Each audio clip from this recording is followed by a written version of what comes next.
This was an example of how to bring coalitions together, how to organize policymakers as well as interest groups so that they can act on their self interest, but the net result is a benefit for everybody. Rice reform in the Philippines, a saga on In Asia from the Asia Foundation.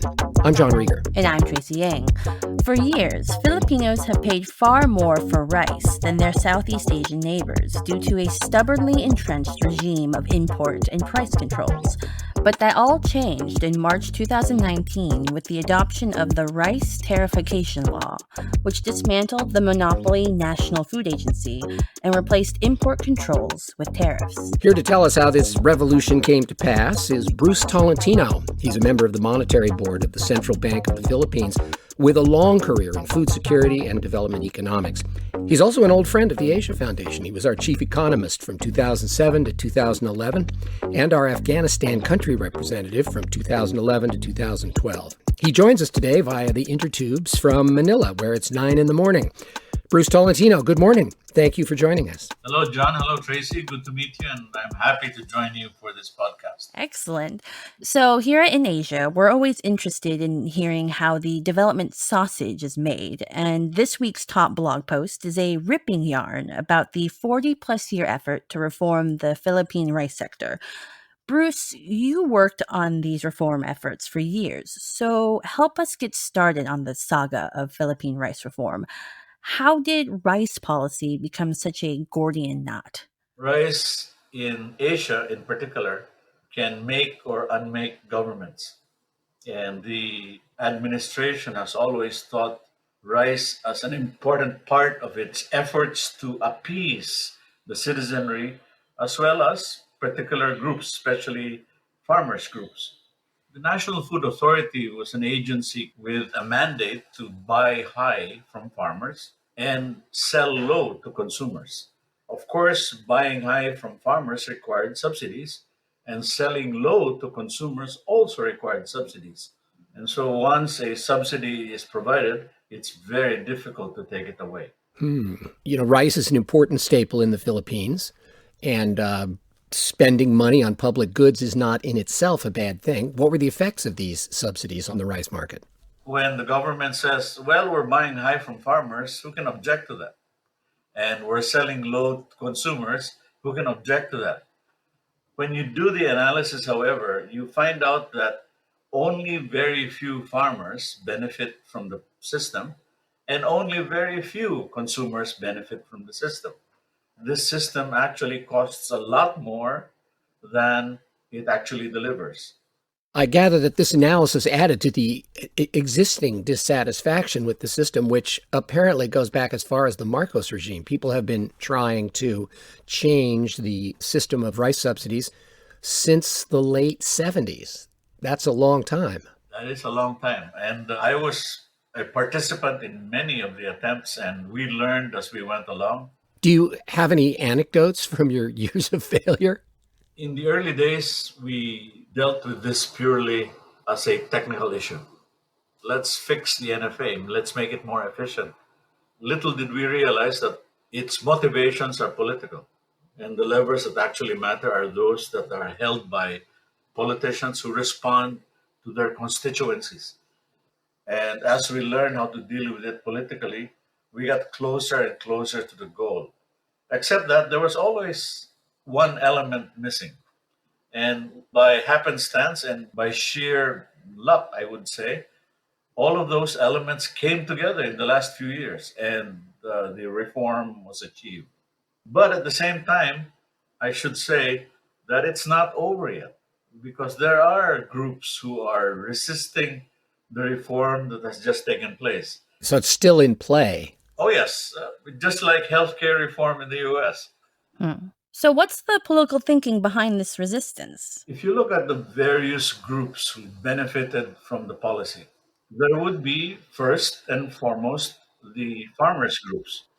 Whenever the National Food Authority would go out to buy rice, they would buy from particular groups. And of course, these particular farmers groups resisted the reform.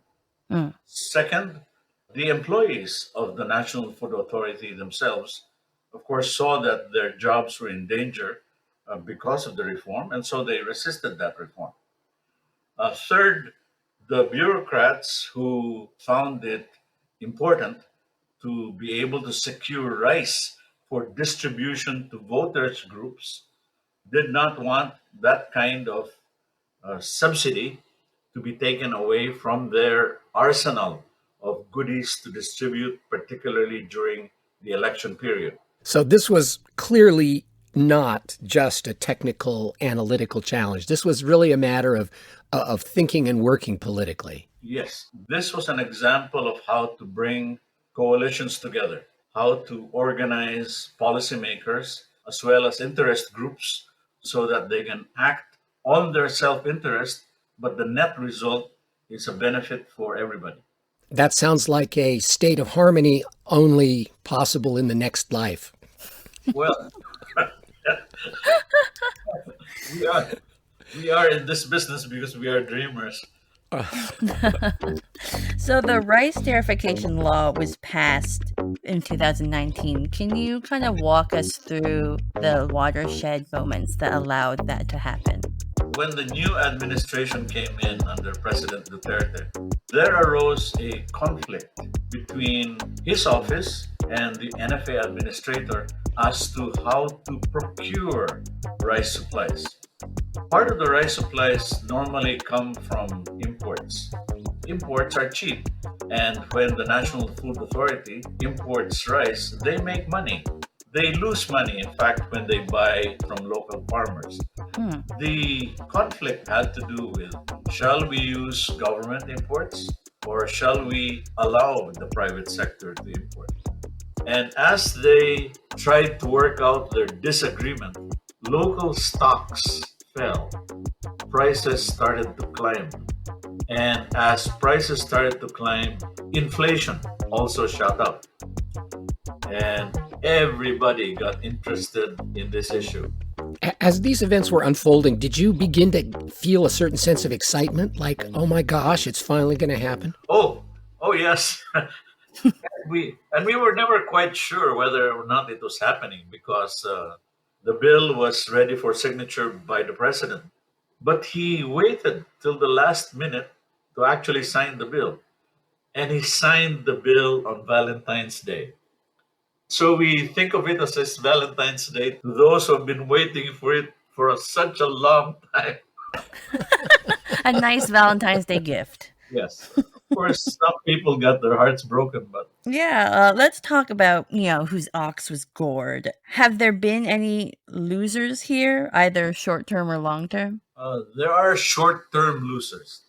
The employees of the National Food Authority were easily dealt with because many of them got nice retirement packages, but it will take a while for the farmers to adjust.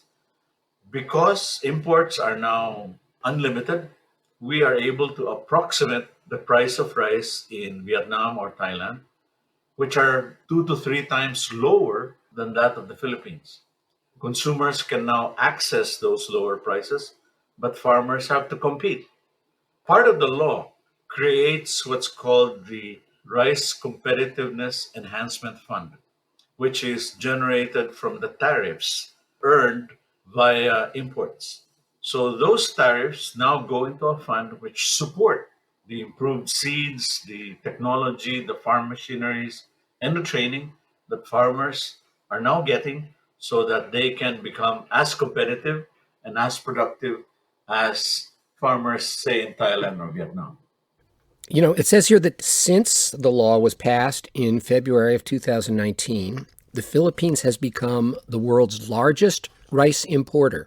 Rice prices are going down, and yet farm output is setting records. Now, how often does a policy work that well? Very, very rarely, I must say. Uh, I've been working on this for the last 35 years, so it gets emotional. Bruce Tolentino, thank you so much for joining us today. Thank you, John, and thank you, Tracy. Your questions were very much to the point. That's our show for this week. You can read more about rice reform in the Philippines and meet some of the other players in this week's In Asia blog. And while you're there, don't forget to subscribe to our very interesting podcast, or just type In Asia, one word, into the Google machine. We'll be back in 2 weeks. Until then, I'm John Rieger. And I'm Tracy Yang. Thanks for listening.